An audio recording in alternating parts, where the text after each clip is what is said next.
Assalamualaikum warahmatullahi wabarakatuh.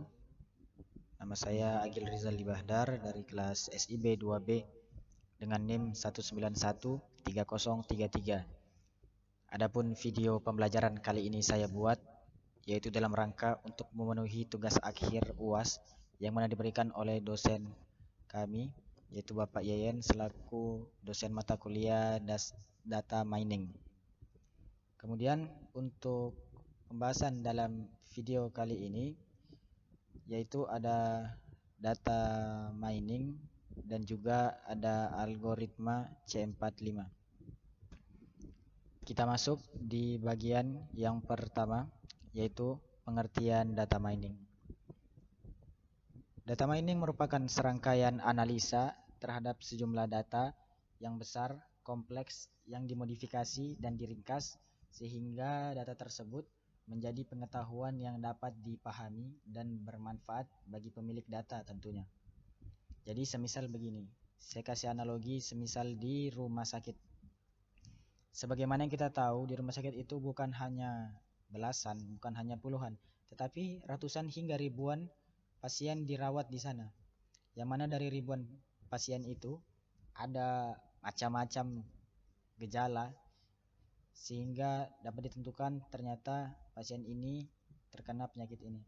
Nah, jadi data mining ini digunakan di rumah sakit, semisal dokter dan juga kolega-koleganya itu merawat pasien dengan melihat gejala semisal kepalanya panas, kepalanya berat, ataupun badannya mengeluarkan keringat yang tidak biasanya. Dalam artian keringatnya itu keluar sangat banyak. Nah, ternyata dari hasil observasi tersebut si pasien ini terkena penyakit demam. Nah, maka dari itu data mining ini sesuai dengan penjelasan yang tertera di layar Anda, yaitu merupakan serangkaian analisa terhadap sejumlah data. Jadi data-data yang banyak itu dianalisa dan kemudian dimodifikasi. Lalu ada juga di perusahaan, semisal perusahaan ini berjalan sudah 15 tahun lamanya. Tentunya kan banyak data yang besar di dalam perusahaan itu. Nah, ketika data-data tersebut tidak dimanfaatkan, tidak digunakan, akan menjadi data yang terbuang percuma, hanya akan menjadi data yang kosong begitu. Nah, jika menggunakan prinsip data mining ini, data tersebut diolah, dimodifikasi, diobservasi misalnya. Nah, itu akan berguna bagi perusahaan di masa yang akan datang. Maka dari itu saya katakan kembali bahwa data mining ini merupakan salah satu ilmu yang sangat penting. Nah, kemudian kita masuk di pengelompokan data mining. Di bagian yang pertama itu ada description atau deskripsi. Jadi arti dari description atau deskripsi ini merupakan menggambarkan pola atau kecerundungan yang terdapat dalam data yang memungkinkan memberikan penjelasan dari suatu pola atau kecerundungan tersebut. Nah, contohnya ada petugas pengumpulan suara yang kesulitan ataupun tidak dapat menemukan keterangan bahwa siapa yang tidak cukup profesional atau sedikit didukung dalam pemilihan presiden. Kemudian contohnya lagi, pengeluaran konsumen berdasarkan pendapatan dan pekerjaannya. Lalu kita masuk di bagian kedua yaitu estimation atau estimasi yang memiliki pengertian itu hampir sama dengan klasifikasi, yang mana nanti klasifikasi ini akan saya jelaskan kepada Anda di nomor 4 nantinya. Nah, cuman perbedaannya dengan klasifikasi nantinya yaitu variabel target estimasi lebih ke arah numerik daripada ke arah kategori. Nah, jadi contohnya estimasi nilai indeks dari prestasi kumulatif mahasiswa program pasca sarjana dengan melihat nilai indeks prestasi mahasiswa tersebut pada saat mengikuti program sarjana. Nah, kita masuk kemudian di bagian ketiga. Bagian ketiga ada yang namanya prediction atau prediksi, yang mana memiliki pengertian itu hampir sama dengan estimasi, terkecuali bahwa dalam prediksi ini nilai dari hasil akan ada di masa mendatang. Jadi contohnya prediksi harga beras dalam jangka waktu 3 tahun ke depan, ataupun prediksi tingkat pengangguran 5 tahun yang akan datang. Nah, ini bagian klasifikasi dan clustering. Nah, classification atau klasifikasi, terdapat target variabel kategori. Sebagai contoh, penggolongan pendapatan dapat dipisahkan dalam 3 kategori, yaitu pendapatan tinggi, pendapatan sedang, dan pendapatan rendah. Contohnya, mendiagnosis penyakit seorang pasien untuk mendapatkan termasuk penyakit apa dalam pasien itu. Lalu yang bagian kelima, clustering atau pengklasteran, merupakan pengelompokan rekor, pengamatan atau memperhatikan dan membentuk kelas objek-objek yang memiliki kemiripan. Pengelompokan rekor, pengamatan atau memperhatikan dan membentuk kelas objek-objek yang memiliki kemiripan.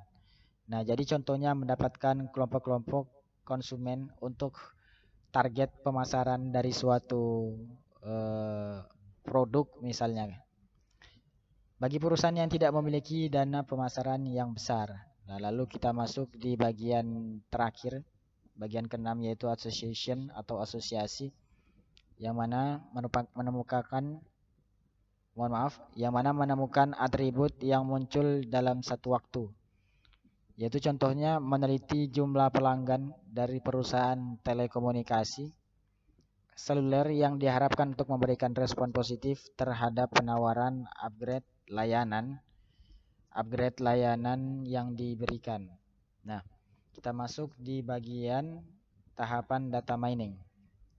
Di tahapan data mining itu berjumlah sekitar 5. Tapi di bagian pertama ini data selection, saya akan jelaskan sedikit, yaitu sekumpulan data operasional yang diperlukan sebelum tahapan penggalian informasi dimulai.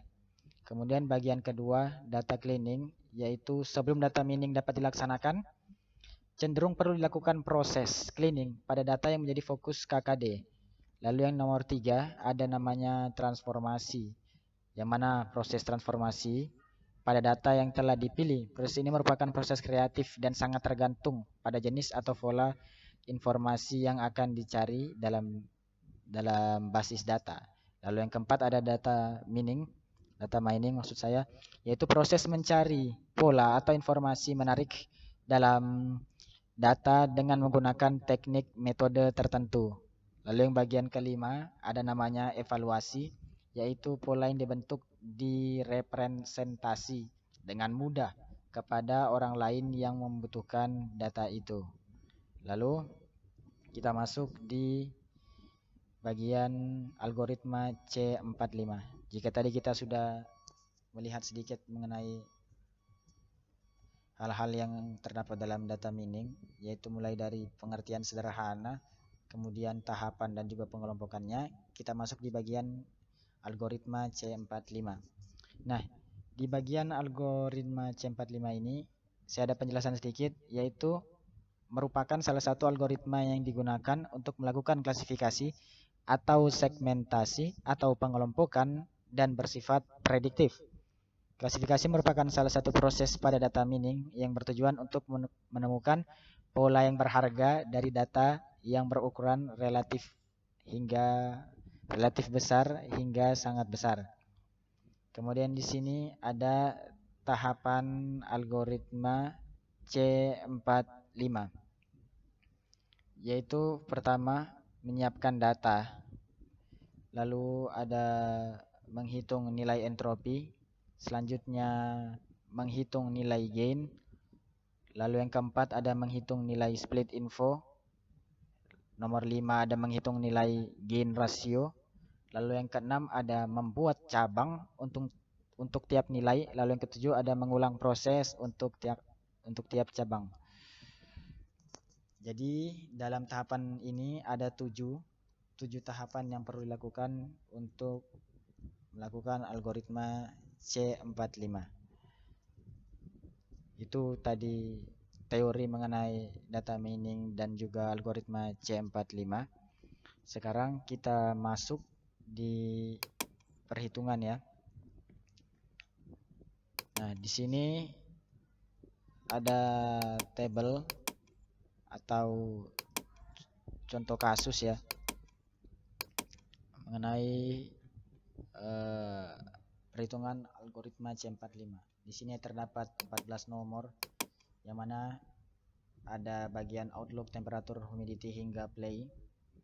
Nah, yang perlu kita hitung pertama yaitu adalah entropi. Entropi dari outlook ini. Nah, untuk menghitung entropi ini saya akan menjelaskan sedikit mengenai rumus yang harus digunakan ya dalam menghitung entropi. Itu pertama kita klik sama dengan, kemudian buka kurung. Nah, selanjutnya buka kurung lagi, negatif atau kurang atau min bisa kita sebut ya. Kemudian jumlah kasus tidak dibagi jumlah kasus, kemudian dikali ya, lalu log, kemudian tekan tab supaya dia otomatis, jadi tidak perlu mengetik lagi ya. Kemudian kita setelah log buka kurung lagi nih, buka kurung.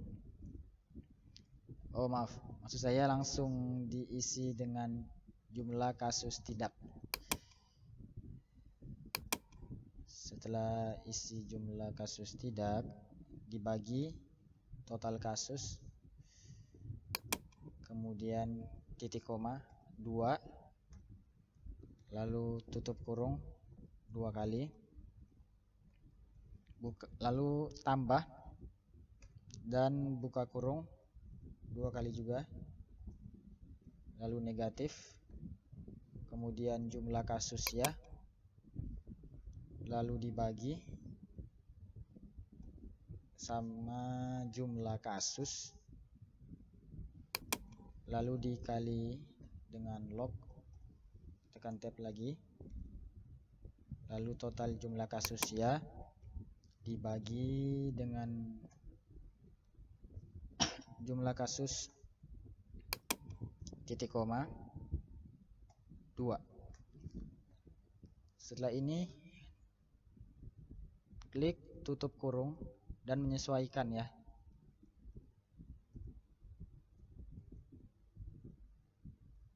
Kemudian enter.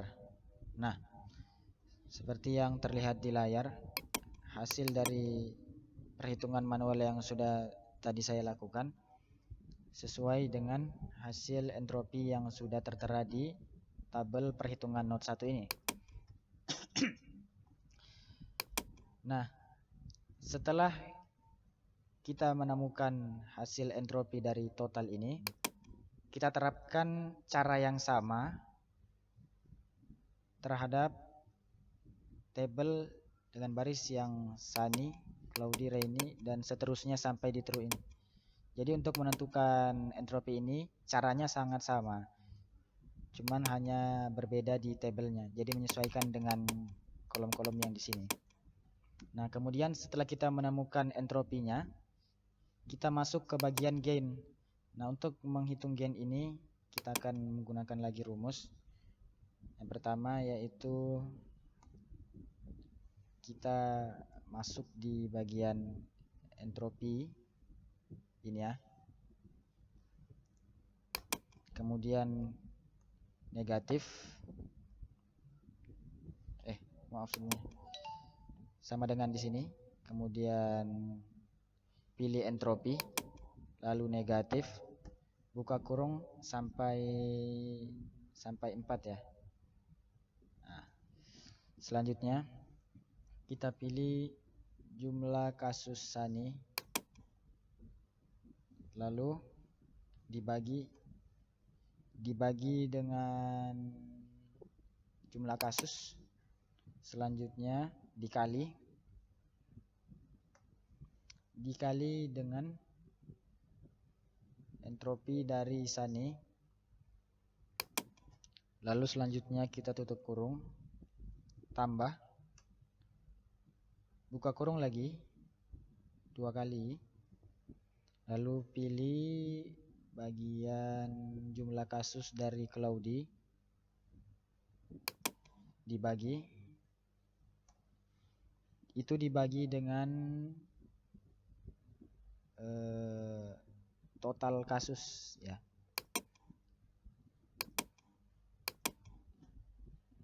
Total kasus kemudian dikali dengan entropi dari Claude. Setelah itu kita tutup kurung, lalu tambah, buka kurung lagi. Selanjutnya kita pilih ini ya, jumlah kasus Rainy. Setelah itu kita bagi dan kemudian pilih jumlah kasus, lalu kali. Selanjutnya kita memilih bagian entropi daripada Rainy. Setelah itu kita tutup kurung dengan menyesuaikan, lalu enter. Nah, kali ini nilainya pun sama dengan yang sudah tertera di sini. Nah, untuk menentukan gen ini, cara menentukannya sama juga perhitungannya.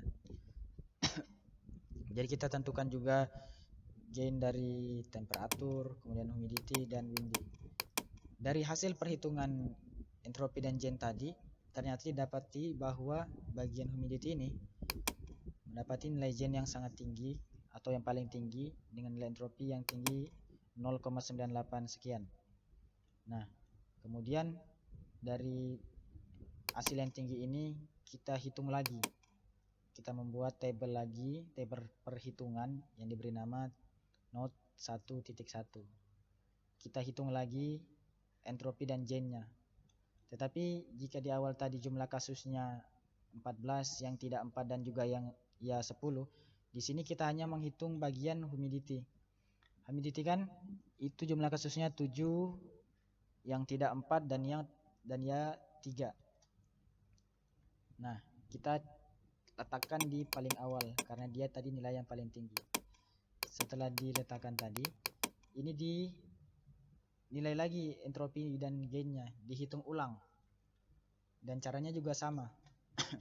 Dari hasil perhitungan-perhitungan yang sudah kita lakukan, didapati lagi nilai entropi yang paling tinggi, yaitu Rainy dengan jumlah entropi bernilai 1. Kemudian kita hitung lagi dari hasil yang tinggi ini ke tabel perhitungan note 1.1.2, yaitu pada bagian ini, humidity plus height and outlook and Rainy, yang mana setelah kita hitung juga dengan cara yang sama, terdapat nilai yang paling tinggi, yaitu 1. Setelah perhitungan kita lakukan semua, yaitu entropi dan gennya, selanjutnya kita membuat pohon keputusan dari hasil perhitungan ini. Jadi pada bagian humidity, yaitu ada 2 ya, height dan juga normal. Di normal hasilnya yes, dan outlook itu hasilnya belum ada. Maka dari itu nanti kita akan hitung ulang lagi di perhitungan selanjutnya. Kemudian di tabel keputusan kedua, nah di sini hasil dari yang tabel perhitungan yang ini, kemudian bercabang lagi, yaitu pada bagian height, outlook ini di bagian cloudy yes, di sunny no, nah dan di rainy windy, dan juga belum didapat hasilnya. Nah, jadi kita hitung ulang, kemudian hasil dari tabel ini kita jadikan pohon keputusan, sehingga hasilnya yaitu seperti yang terlihat, bagian normal yes, high outlooknya, kemudian di cloudy yes, sunny no, windy, false yes, dan true no. Jika tadi kita barusan sudah menghitung algoritma C45 ini dengan manual, selanjutnya kita akan coba hitung di bagian otomatis atau menggunakan dengan software RapidMiner. Nah, jadi di RapidMiner ini pertama kita buka data akses, pilih files, read, kemudian read Excel. Kita klik, kemudian kita drag, letakkan di sini.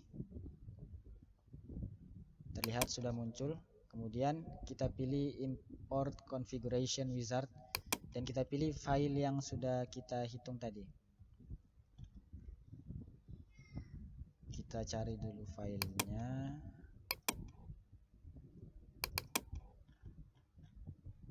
Supaya lebih memudahkan, mungkin nanti Anda bisa letakkan di bagian dokumen supaya bisa langsung terlihat file tersebut.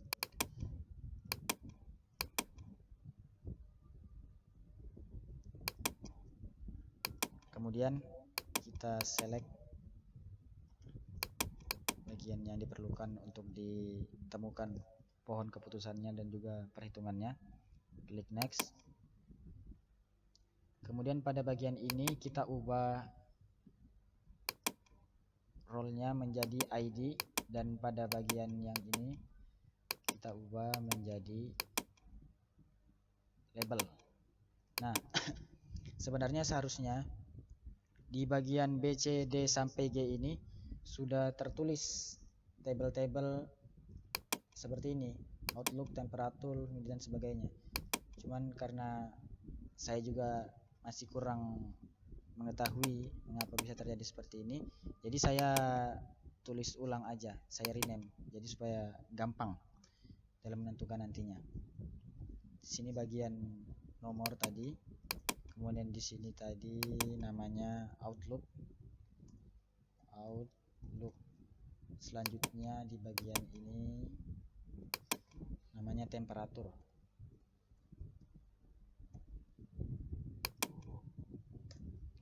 Klik OK. Lalu pada bagian ini itu namanya humidity. Bagian F itu tadi windy, kalau nggak salah tadi ya, windy, maaf sebelumnya.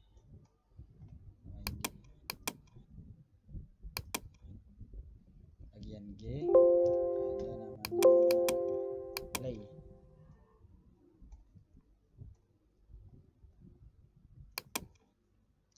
Setelah itu kita pilih finish. Selanjutnya untuk itu kita pilih operator untuk membuat pohon keputusan nantinya. Di sini kita pilih pada bagian trees. Di bagian modeling ini pertama kita klik, kemudian prediktif, selanjutnya kita pilih trees dan pilih yang ID tree ini. Sama caranya kita drag juga ke sini. Setelah itu kita rapikan sedikit. Ini kita tinggal sambungkan juga. Kemudian yang bagian atas ini sambungkan juga ke sini. Dan juga tombol yang kedua ini. Setelah itu kita pilih tombol play dan kita klik.